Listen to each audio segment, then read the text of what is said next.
I'm Sunny Khalid for Real Triple Threat, and we're here with Michelle Berry and with Elizabeth. Say hello, Elizabeth. Hello, Elizabeth. So it's going to be like that. No, I'm just All kidding. right, Elizabeth, we're here to talk about your story and stories of people who are like you. Sure.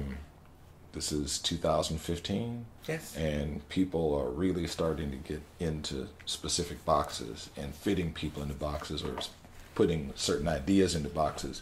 What fits and what doesn't. Well, your life has sort of been about defying those. You fit in several boxes or boxes that we didn't even know existed. So I wanted for you, number one, define who you are. I am a person who has many different faces. I don't like labels. I really don't like being pushed into any one box because I do feel I traverse many. I wish in our society we didn't feel so strongly the need to put people, to hang labels on them, to have to try and identify them as this, that, or the other. Because the truth is, we're all a combination of many different things, many different experiences make up who we are, and we evolve as we go along. So, for me, I personally don't like any one type of label or title assigned to me. Okay, well, you have, as many people, you belong to several different groups. I identify with several different groups. And they are? I, of course, started this life out being born as a male and went through my childhood identifying as a male, however, feeling from a very young age a strong female identification, but suppressing that because of the times that I grew up in and the social intolerance that went along with those times. As I grew and evolved, I felt more and more courageous to let other aspects of my personality be exposed. And with every experience, I felt a small victory had been won. And it gave me the courage to keep going forward. So, definitely a process, definitely a journey, and I don't have any regrets looking back on the choices that I made. And your journey began here in the Bay Area. Where did you grow up? And tell me a little bit about your family upbringing. I grew up in a very small town in the East Bay of San Francisco called El Cerrito. And I come from a large family. It was a small immediate family, but lots and lots of cousins and uncles and aunts and that type of thing. Again, because of the times that I grew up in, it just wasn't acceptable to be as different on the outside as I felt on the inside. So I learned very early I had to push down what I felt because I didn't feel my family would be able to accept what I wanted to present to them. Although they were very loving and caring to me as the boy that they were used to seeing, I just knew instinctively at that time that there was a certain line, even with them, that it would be best not to cross.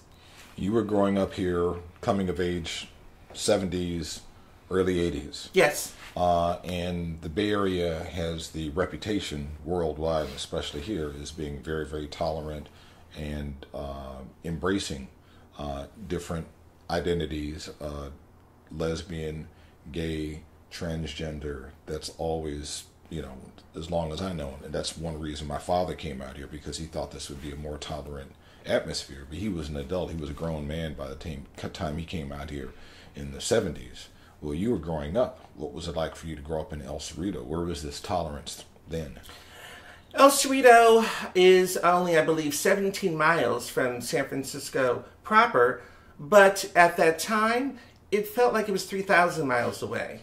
Because I can remember looking on television I think I was 13 and a half, or maybe just turned 14. When they had the citywide elections in San Francisco, that first put Harvey Milk into office. And I can still remember little tidbits of conversation in my family home, and my family members thought it was bizarre what was unfolding in San Francisco. It was the unknown, and to them that must mean it's strange. So, picking up on those vibes, I, of course, was extremely curious about what this man coming into power could actually mean ultimately for me and for the community that I was already beginning to identify with. But I knew I had to keep my distance, because in those days, even being seen in the environment of San Francisco, which I would have a reputation for being very decadent, could cause harm within my family unit. So I didn't dare risk it. But looking at the images on TV, I was fascinated by what I was seeing unfold. And I knew eventually that's where I wanted to be. Those were the people who I wanted to assimilate with, because I felt they were more like me, certainly on the outside, and I suspected on the inside they must be as well. When did you first become aware of your sexual identity, or know that your sexual identity was different from what people associated with being as the norm or the majority? Well, I'm embarrassed to say how very early it was when I had my very first experience, but I was very, very young, far too young now. But I'll share this with you just to illustrate how even at a very young age, I was, here we go again with these categories, I was put into the box of being, by my peers, my classmates, and we're talking elementary school here, I was put into the box of being the woman. I was very feminine. I didn't really know how to hide it. So people picked up on it right away, and my peers pushed me into the box of being female. And they began privately to interact with me on that level.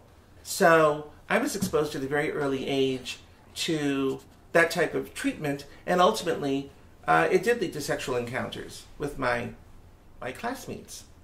What age were you? I was only 9 years old when I had my very first experience. Tell me about it. Well, it began with